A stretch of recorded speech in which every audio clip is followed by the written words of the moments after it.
Have you ever lost everything in a matter of hours? I did. The flood took my home, my memories, every object I'd built over decades. But do you know what hurt more than watching the water destroy my life? It was what happened next. Soaked, shaking, desperate, I knocked on my own daughter's door, begging for shelter. And do you know what she did? She looked me in the eyes and closed the door in my face. Her husband had given the order. I wasn't welcome there. I stood on the sidewalk, in the rain, with absolutely nowhere to go. That's when I made a desperate decision. I called him, my first love from my youth, the man I'd let go so many years ago. Now he was a millionaire businessman, powerful, influential. When I told him my situation, he didn't hesitate.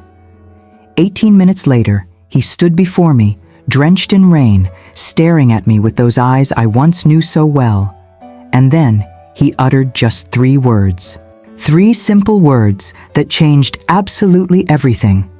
3 words that triggered a turnaround no one could have imagined. What happened next? My daughter and that arrogant husband never expected what was to come. Before we begin, I need your support in this work. Please subscribe to the channel now and turn on the notification bell on all. Your subscription makes a huge difference and greatly contributes to the growth of this project, which I am passionate about. Share this impactful and true story with friends and family on social media, because stories like this need to be heard. Tell me in the comments, from which country and city are you following me right now? I'd love to know. Now, sit back and get ready, because what lies ahead will stir your emotions from start to finish. My name is Maya, and I never imagined that my life could fall apart as brutally and suddenly as those turbulent waters destroyed everything I had built. The flood began in the early hours of a Tuesday morning. I woke to a frightening noise, as if a freight train were passing through my bedroom. When I opened my eyes, the water was already rushing into my house with violent force, knocking over furniture, breaking windows, and sweeping everything in its path. I got out of bed in a desperate attempt to survive and managed to escape through the back of the house, taking only my soaked bag and my cell phone, which miraculously still worked. I stood in the street, shivering with cold and shock, watching my home, the place that represented years of work, memories, and achievements, being completely devoured by nature's relentless fury. Family photographs, important documents, clothes, furniture, and gifts I cherished. Everything simply disappeared into the dark, dirty waters. Neighbors ran in despair. Children cried. Sirens wailed incessantly. Helicopters circled overhead, illuminating the flooded streets. It was like being in an apocalyptic movie, except this was terrifyingly real and happening to me. I urgently needed shelter. She was soaking wet, cold, and in shock. My first option, the only one that really made sense, was to look for my daughter Sarah.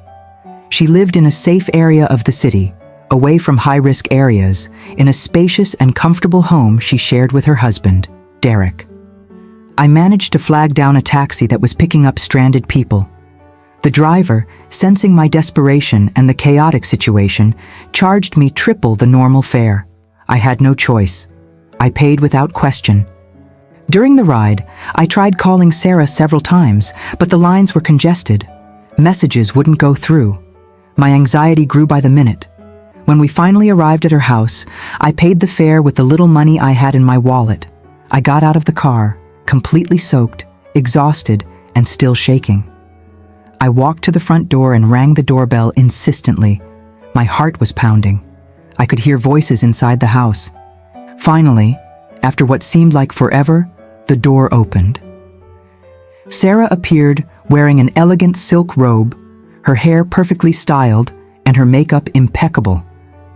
When she saw me standing there, soaking wet and visibly shaken, her eyes widened.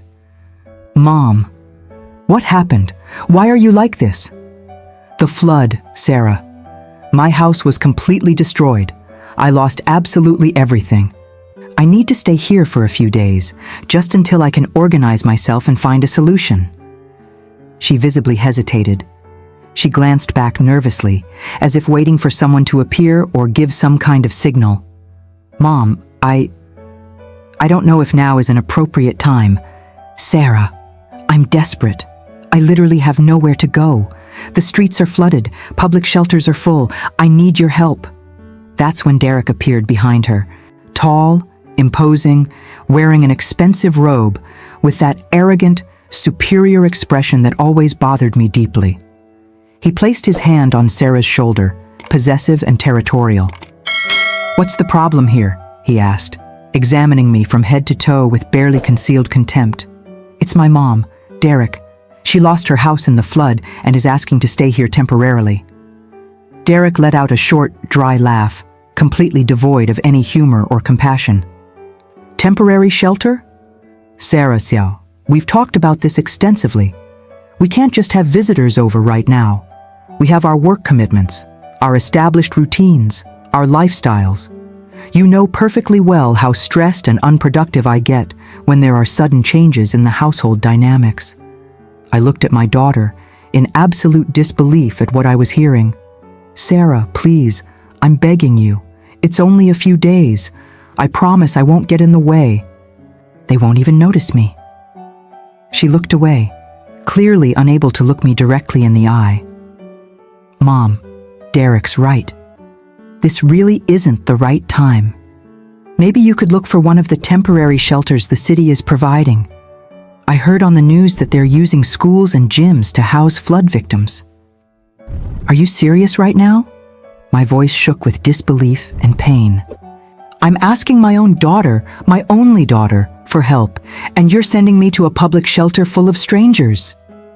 Derek stepped forward, placing himself between me and Sarah in an intimidating manner. "Look here, ma'am. We completely understand your difficult situation, but everyone needs to solve their own problems. Sarah and I have built our lives with a lot of work, sacrifice, and planning. We can't simply give up our comfort, privacy, and emotional stability.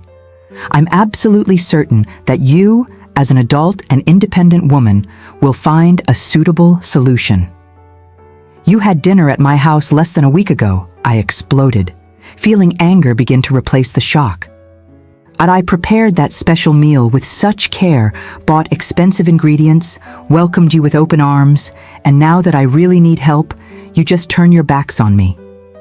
Sarah finally looked at me directly, but her eyes were cold, distant, almost unrecognizable. "Mom, don't complicate things unnecessarily. Derek is right. You've always been a strong, independent, and resilient woman. You've always prided yourself on that. You'll manage, just as you always have. Sarah, please." "I'm sorry, Mom. I'm really sorry." She was already slowly closing the door. "Good luck with everything. I hope you can resolve your situation quickly." The door closed in my face with a final, definitive sound. I stood there, completely paralyzed, unable to properly process what had just happened. My own daughter, the child I carried in my womb for 9 months, whom I raised with all the love and dedication possible, whom I protected, cared for, and loved unconditionally, had just brutally rejected me at the worst moment of my entire life. At the behest of an arrogant, insensitive, manipulative man she had chosen as her partner. I staggered back to the sidewalk. The rain had eased considerably, but the sky remained gray, heavy, threatening. I sat on the wet curb, feeling completely lost, helpless, betrayed in the worst possible way. Hot tears streamed uncontrollably down my face, mixing with the rainwater still dripping from my sodden hair. Sitting there, hitting rock bottom, I thought of him for the first time in years. Thomas, my first true love. The man I met when we were young, full of impossible dreams and infinite hopes. We had an intense, passionate relationship, the kind that leaves a lasting mark, but life's cruel circumstances separated us. I urgently needed to care for my family when my mother became seriously ill. He received an incredible job offer in another distant city. We promised to stay in touch. We swore that distance would not separate us. But time and circumstances did their cruel and relentless work. Eventually, we each went our separate ways. Years later, I learned through mutual acquaintances that Thomas had become an extremely successful businessman. He'd built a veritable empire in real estate and strategic investments. He was influential, respected, and powerful in business circles. I never had the courage to seek him out. Part of me always wondered wistfully, what if we had stayed together? But life simply moved inexorably on. Now, sitting on that cold, wet curb with absolutely no other options, I grabbed my phone with trembling hands. It took several online searches to find his company number. I called, expecting some efficient secretary to answer and politely dismiss me, saying he was in an important meeting. But to my complete surprise, after mentioning my name to the attendant, I was connected directly to him within seconds. "Maya!" His voice deepened, mellowed by time, but still unmistakably recognizable. "Is it really you after all these years, Thomas? I'm sorry to bother you like this, out of the blue, after so long without contact. I know I have no right to call like this, but..." "What happened, Maya? Are you okay?" Her voice sounds altered. I told him everything in a rush. The raging flood, the total loss of the house, Sarah's brutal and humiliating rejection. The words came out mixed with uncontrollable sobs. He listened in absolute and respectful silence. "Where exactly are you now?" he asked when I finally finished. I gave the detailed address. "Stay right there. Don't move from that spot. I'm coming to get you right now. Thomas, you really don't need to. 20 minutes tops. Don't move, Maya." He hung up abruptly. I held the phone, completely stunned. Could he really be coming for me? After so many years apart, so many changes, so many completely different lives. 18 minutes later, I timed it on my phone. A shiny, black, clearly very expensive car pulled up directly in front of Sarah's house. The driver's door opened, and Thomas stepped out. He looked different physically, sleek gray hair at his temples, a few expression lines around his eyes, the confident posture of someone who's achieved success. But his eyes remained exactly the same, those deep brown eyes that once made me firmly believe in eternal happiness. He approached me with firm steps, completely ignoring the light rain that had started again. He stopped directly in front of me, observing me with an emotional intensity that made me momentarily forget all the pain and humiliation. Then he uttered just 3 simple words. "Come with me, Maya." He didn't ask invasive questions. He didn't demand detailed explanations. He didn't display condescending pity. He simply extended a firm hand, offering exactly what I desperately needed: unconditional acceptance. I took his hand and slowly stood up. He gently led me to the car, carefully opening the passenger door.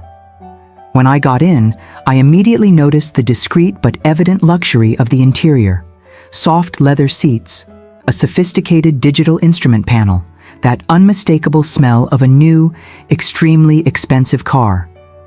While driving in silence, Thomas called someone using the car's hands-free system. "Margaret, please prepare the guest room in the East Wing immediately. Provide clean, fluffy towels, comfortable clothing in several different sizes, and a full set of toiletries.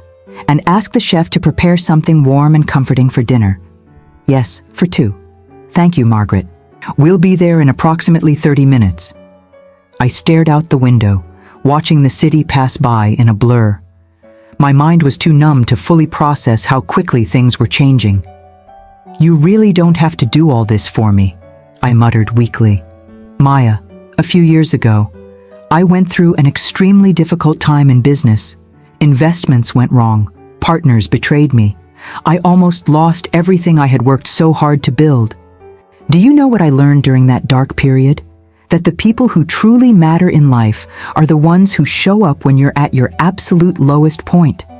You were important to me once. You still are.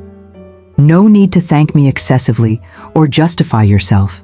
Just accept the help I'm offering." We finally arrived at an absolutely stunning property, towering automatic gates, perfectly manicured gardens, ornamental fountains, a gigantic modern mansion with enormous glass windows reflecting the gray sky. It all looked like something straight out of a glossy architecture and design magazine. Margaret, the housekeeper, greeted me at the front entrance with a genuinely warm smile and personally showed me to the guest room. It was simply larger than my previous living room. It had a luxurious bathroom with a whirlpool tub, a spacious closet with new clothes still with tags attached, and a king-size bed with sheets that literally felt like soft clouds. I took an incredibly long shower, letting the hot water wash away all the accumulated physical and emotional dirt. When I finally emerged, I found a comfortable set of clothes, soft sweatpants and a fleece sweater that fit perfectly, as if they'd been tailored. I slowly went downstairs for dinner. Thomas was waiting patiently for me in a cozy living room with a crackling fireplace and soft instrumental music playing in the background. "Better now?" he asked with genuine concern. "Infinitely better. Thomas, I really don't know how to adequately thank you for all this." "Then just don't thank me. Just have dinner with me quietly and tell me honestly how you're really feeling." We had dinner and talked for hours. I told him in detail about my life after our separation, about the marriage that failed and ended in divorce, about Sarah and how we gradually grew apart over the years, especially after she met Derek and changed completely. Thomas told me about his businesses, impressive successes and painful failures, romantic relationships that didn't work out, and the profound loneliness that often accompanies material success. "You know what's ironically funny," he said, pouring expensive wine. "I built this entire empire, this materially comfortable life, this business reputation, but I always felt like something absolutely essential was missing. Maybe it's a genuine connection with someone who knew me before all this success, money, and power." "Have you never been officially married?" "It almost happened. Twice, actually. I was engaged twice. But there was always this nagging feeling that something fundamental didn't quite fit, like a puzzle piece forced into the wrong place. What about you?" "I married young, had Sarah quickly, and divorced when she was only 8. It was incredibly difficult, but we got through it together. Or at least, that's what I thought all these years. Today, I painfully realized that maybe I don't really know my daughter as well as I always thought I did. Derek definitely seems like exactly the kind of man who subtly manipulates the people around him. Unfortunately, I've seen many like that throughout my business career. He changed her completely. Sarah was naturally sweet, generous, compassionate, and empathetic. Now she's cold, calculating, and selfish. She does absolutely everything to please him and maintain his approval." Thomas was thoughtful for a long moment. "Sometimes people truly need to face concrete and painful consequences to acknowledge their grave mistakes. Maya, you'll stay here exactly as long as you need. No rush, no pressure, but I'll also actively help you rebuild your life completely. I have excellent contacts and abundant resources. We can find you a suitable new home and sort out all the complicated red tape with insurance and lost documents." Thomas. "And Maya?" He looked me intently in the eyes. "I feel absolutely no pity for you. I feel deep admiration. You've always been extraordinarily strong, resilient, a tireless fighter. What happened today was a painful and unfair betrayal, but it definitely doesn't define who you truly are as a person." On that memorable night, for the first time in many years, I slept deeply and peacefully, with no immediate worries hammering at my mind, no gnawing anxiety destroying my sleep.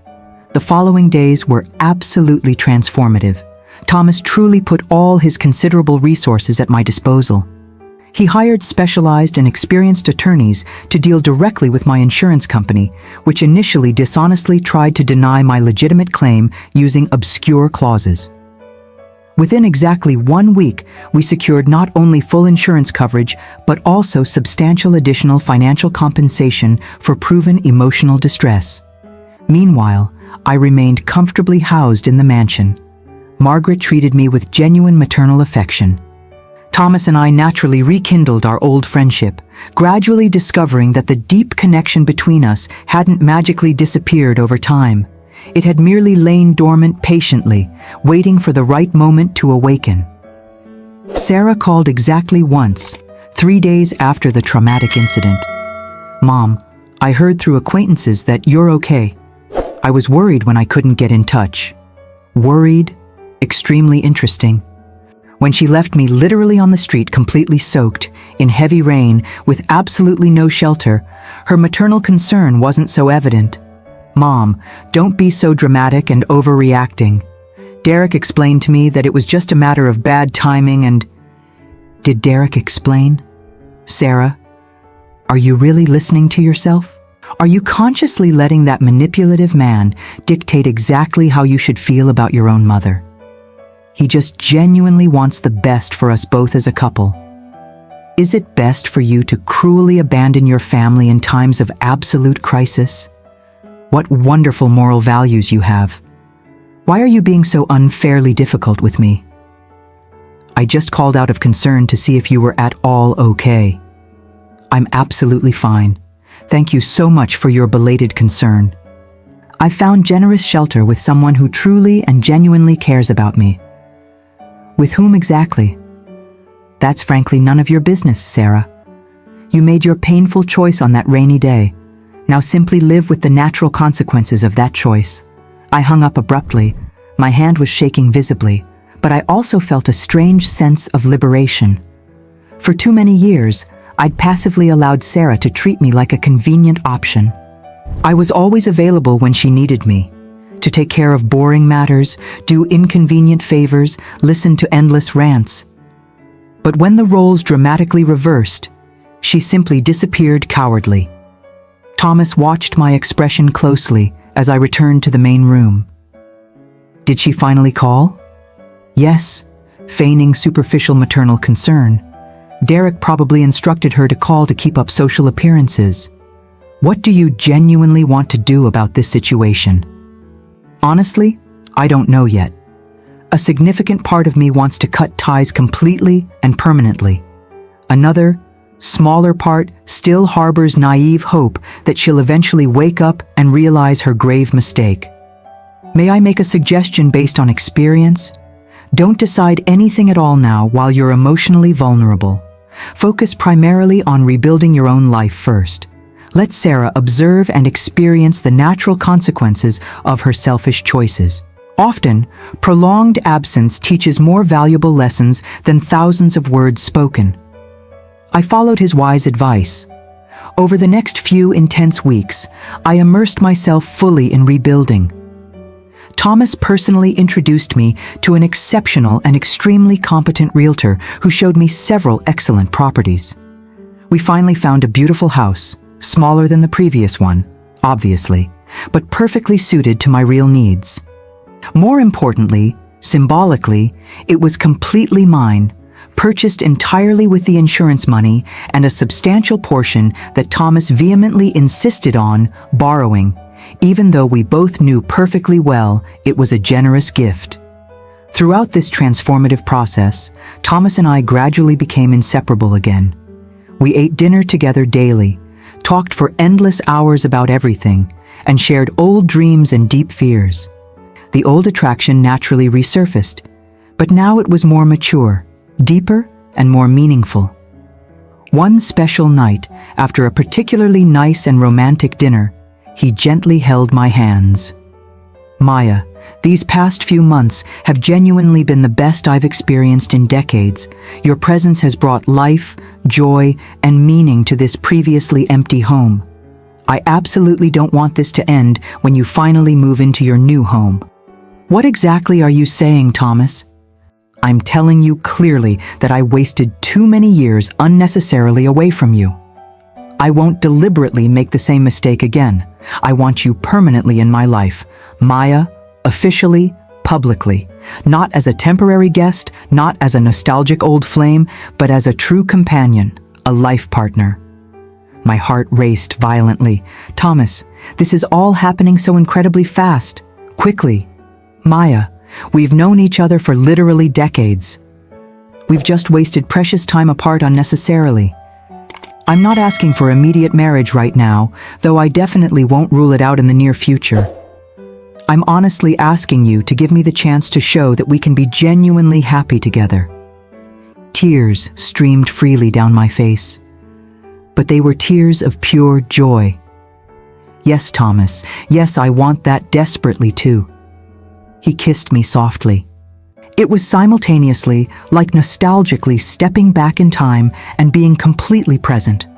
We were different people, shaped by life, by scars, by painful experiences, but the fundamental essence remained intact. Sarah learned about Thomas through photographs that mutual friends casually posted on social media.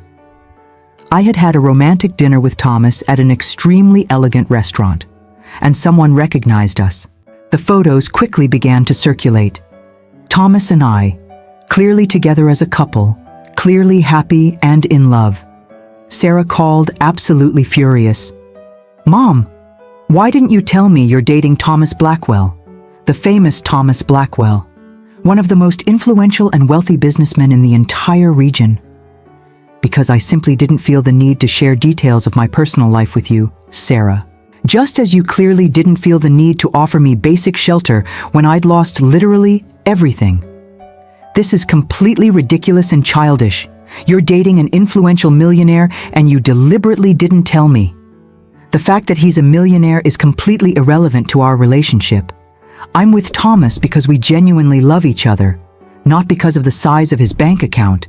But Mom, you could easily help us. Derek is facing some serious problems at work right now, and we could use..." "Stop immediately. Stop right now, Sarah. Are you actually listening to the absurd words coming out of your mouth? You cruelly rejected your own mother when she was most vulnerable and desperate, but now that you've conveniently discovered I'm with someone financially successful, you suddenly want material help. It's not exactly like that. I just thought logically that you thought exclusively of how you could selfishly benefit yourself. As always lately. Sarah, I'm deeply disappointed. I really expected substantially more from you." Derek said reasonably that we should formally apologize, and Derek said it again. Always Derek. When exactly are you finally going to start thinking independently for yourself? I'm thinking perfectly well for myself. And I honestly think you're being dramatically unfair. We made a mistake that day, I acknowledge that. But you're exaggerating absurdly. It was literally just one night. It was a night that brutally revealed your true character, Sarah, and your husband's disgusting character. When people clearly show who they really are, believe them firmly. I hung up again abruptly. Thomas, who had inevitably overheard some of the heated conversation, hugged me comfortingly. "She'll keep trying hard." Derek clearly saw a convenient financial opportunity. "I know perfectly well, but I won't give in easily. Not this time." Exactly 2 weeks later, Sarah and Derek showed up unexpectedly at my new house. I was arranging some newly delivered furniture when the doorbell rang insistently. I opened the door, and there they were, dressed formally as if they were going to an important event, their expressions desperately trying to appear contrite and regretful. "Mom, can we talk civilly for a few minutes?" Sarah asked softly. "I honestly don't know if there's anything substantial to talk about." Derek took a calculated step forward, forcing an artificial smile. "Ms. Maya, we came specifically to offer our deepest sincere apologies for what happened that day. It was completely insensitive, even cruel. We were stressed about personal matters, but that absolutely does not excuse our deplorable behavior. Please accept our sincere apologies." I crossed my arms defensively. Apology formally accepted. "Can we call it a day then?" "Mom, don't be so cold," Sarah pleaded dramatically. "We genuinely want to rebuild our family relationship. We're biological family." "Family?" "Sarah, true family supports you unconditionally in difficult times. Family doesn't abandon you cruelly.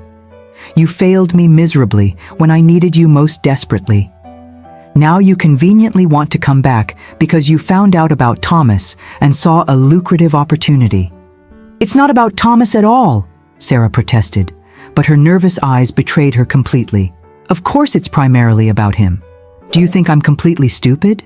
Derek is facing serious financial problems at work. You thought, if we can get back into Maya's good graces, maybe we'll have privileged access to Thomas and his abundant resources. Am I right? Derek turned visibly red with pent-up anger. This is offensive nonsense. We simply recognize our human error and want to fix it. Great then. So tell me specifically, what exactly did you do wrong in that situation? Sarah visibly hesitated. We shouldn't have closed the door like that. Specifically and in detail, what was fundamentally wrong with that entire situation? An awkward silence. Neither of them could articulate a truly honest answer. See clearly, I continued firmly. You want convenient forgiveness, but you don't even remotely understand the gravity of what you did. You demonstrated no empathy, no compassion, no basic human decency. And worse still, you did it knowingly, selfishly prioritizing comfort and convenience over the well-being of someone who loved you unconditionally. This reveals something absolutely fundamental about character. Everyone makes mistakes occasionally, Derek argued, quickly losing his composure. Yes, but there are accidental mistakes and there are revealing choices. You made a deliberate choice. Now live with it. You're vindictive and spiteful, he accused harshly. You're using this relationship with Thomas to take cruel revenge on us. Revenge, Derek. I don't even think about you every day. I'm simply living my life fully, building genuine happiness with someone who genuinely cares about me. If this bothers you deeply, that's your problem, not mine. Sarah began to cry dramatically. Mom, please, I beg you. I'm so sorry, truly, deeply. I'm so sorry. I was weak. I let Derek negatively influence my decision. I was completely wrong. Please, give me another chance. I looked at my crying daughter. A significant part of me wanted to hug her, instantly forgive everything, nostalgically return to the way things were before. But another, wiser and more cautious part recognized that true forgiveness requires real, substantial change. Sarah, I'll be brutally honest with you. I love you unconditionally. I always will. You're my biological daughter. But I don't trust you anymore. Trust takes years to build carefully and seconds to destroy completely. You destroyed mine that rainy day. If you want to rebuild it, it will take time, effort, and real behavioral changes. I can't just forget why you showed up here crying dramatically. What do I need to do then? First, start making your own independent decisions. Stop letting Derek dictate your values and priorities. Second, get psychological therapy, individual and couples therapy. Work through your deep-seated issues. Third, demonstrate through consistent actions, not empty words, that you've changed. And fourth, expect absolutely nothing in return. Not my forgiveness, not access to Thomas, not financial benefits. Do it because it's the morally right thing to do, not because you expect a reward. Derek let out a bitter laugh. This is classic emotional manipulation. No, Derek. These are natural consequences. You're an adult. Adults face consequences for their actions. Maybe it's time you finally learned that. Let's go, Sarah. Your mother clearly doesn't want us there. Sarah looked at me, emotionally torn. Mother. Sarah, you have an important choice now. Just as you did that day at your door. Choose wisely this time. She visibly hesitated, looking between Derek and me. Finally, she followed her husband back to the car. I watched them drive away, feeling a complex mix of sadness and relief. Thomas arrived about an hour later, finding me sitting thoughtfully in the garden. So they came? Yes. How it was? Difficult. Necessary. Right. He sat down next to me comfortably. You know that eventually Sarah might actually change, and when that happens, I know perfectly well, And when that day comes, if it ever comes, I'll be open. But I won't make things easier by pretending nothing happened. She needs this painful lesson. You're wise, Maya. One of the many things I've always admired about you. The following months were a period of intense personal growth. Thomas and I officially formalized our relationship. He included me in important social events, crucial business dinners, and international trips. I met his circle of friends and business associates. Many were surprised by our story, but all recognized the genuine connection between us. I resumed my career as a freelance graphic designer, something I had partially abandoned after my divorce. Thomas introduced me to potential clients, but made it very clear that I would win projects on my own merit. And I did. My portfolio grew impressively, and my professional reputation solidified.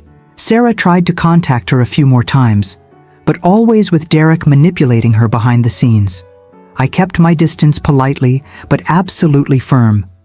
Then, exactly 6 months after the initial incident, I received a completely different call from Sarah. She was crying, but it wasn't calculated manipulation. It was genuine, deep pain. Mom, Derek left me. I discovered he'd been having an affair for months. And worse, he put me in terrible debt. He put loans in my name without my knowledge. I'm in huge debt, alone, and don't know what to do. I took a deep breath. Where are you now? In the apartment. Derek took everything, even the furniture. I'll get you. Stay there. I called Thomas, explaining the situation. Do you want me to go with you? He offered. No, that's between me and my daughter, but thank you. If you need lawyers to handle these debts, I have the best. Just let me know. I drove to Sarah's apartment. She opened the door with puffy eyes, messy hair, and a complete emotional wreck. The apartment was practically empty. Derek had truly taken everything. Mom! She started crying again. I opened my arms. She ran and hugged me like she hadn't since I was a little girl. You were right, about absolutely everything. Derek manipulated me, isolated me, used me, and I let him. I was stupid, weak, terrible to you. Shh, let's solve this together.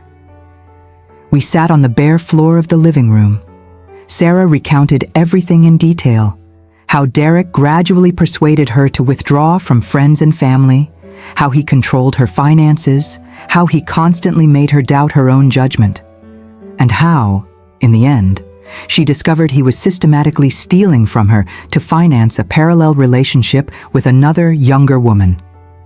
Why didn't you notice before? I asked gently. I saw signs. Several times, but he always had plausible explanations, always made me feel guilty for doubting, and I was afraid to admit I'd made a huge mistake, especially after what I did to you. How could I humbly come back and say, you were right? Pride is dangerous, Sarah. It almost destroyed our relationship permanently. I know, and I'm sorry.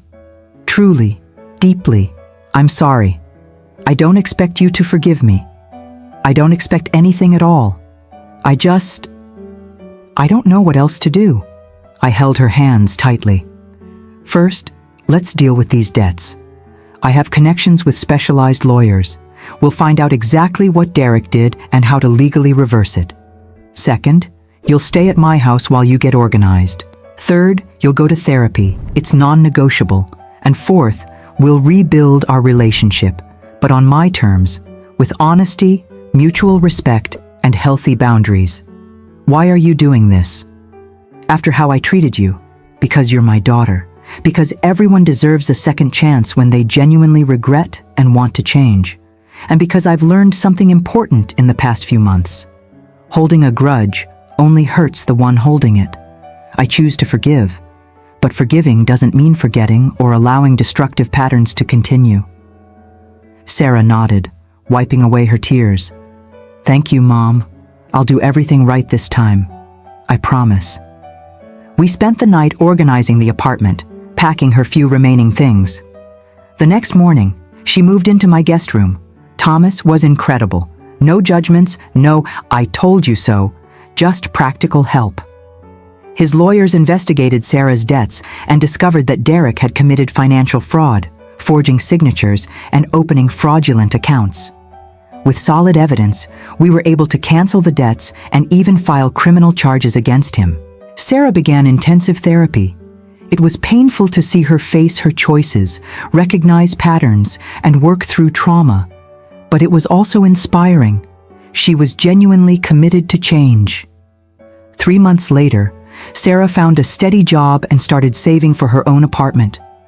Our relationship was healing, slowly, carefully. One night, having dinner together at home, she asked me, "How did you manage to forgive so quickly, after everything?" It wasn't quick, Sarah. It took months of pain, reflection, and growth. And honestly, I couldn't have done it without Thomas.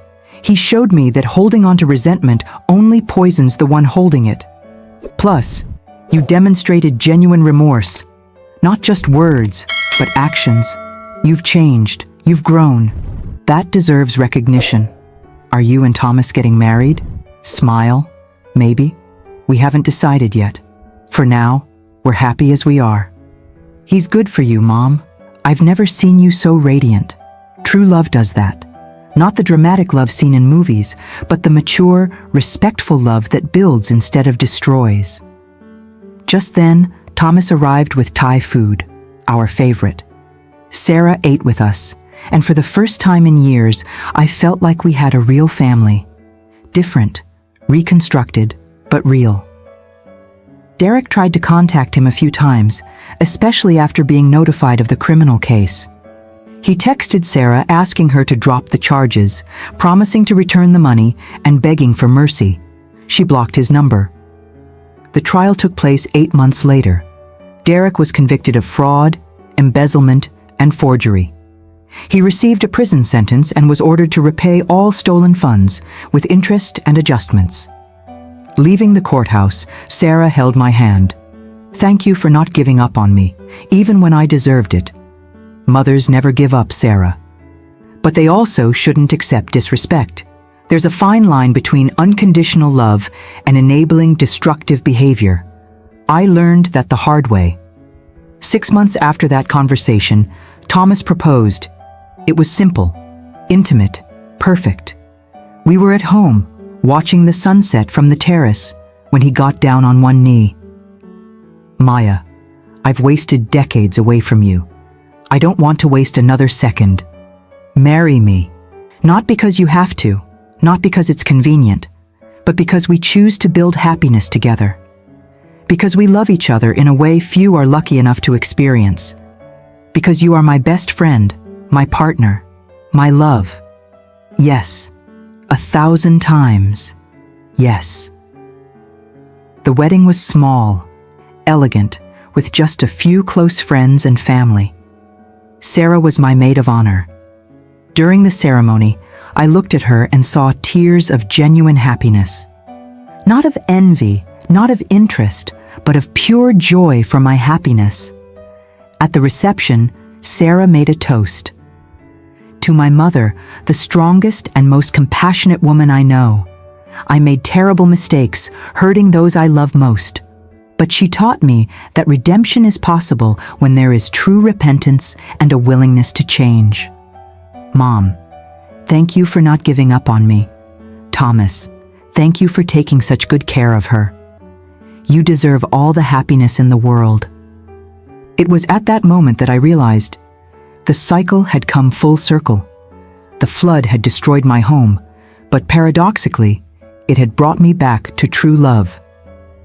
Sarah's rejection had hurt deeply, but it had forced us both to grow, to confront uncomfortable truths, to rebuild our relationship on more solid foundations. Thomas whispered in my ear, "It was worth waiting all these years for this moment. It was worth every second." Years later, when I tell this story, people always ask if I still harbor resentment. The answer is no. Not because what happened was acceptable or justifiable, but because I've learned that carrying the burden of the past only prevents us from enjoying the present. Sarah and I now have a healthy relationship. We have clear boundaries, honest communication, and mutual respect. She's remarried, this time to a kind man who treats her as she deserves. She has a thriving career, a balanced life, and self-made happiness. Thomas and I travel the world, support causes we believe in, and enjoy every day together. He still amazes me with his generosity, wisdom, and unconditional love. Sometimes we pass by Sarah's old house, the one where she slammed the door in my face. I don't feel anger, just gratitude, because it was in that terrible moment, in that painful rejection, that I found the courage to make that call. 3 words changed everything. Come with me, Maya. 3 words that saved my life. 3 words that brought me back to true love. 3 words that proved that sometimes the worst situations lead us to the best destinations. The flood took my home, but it gave me back my heart. And in the end, I learned the most important lesson. True family isn't defined solely by blood, but by those who show up when you're at your lowest, offer a hand, and speak exactly the words you need to hear.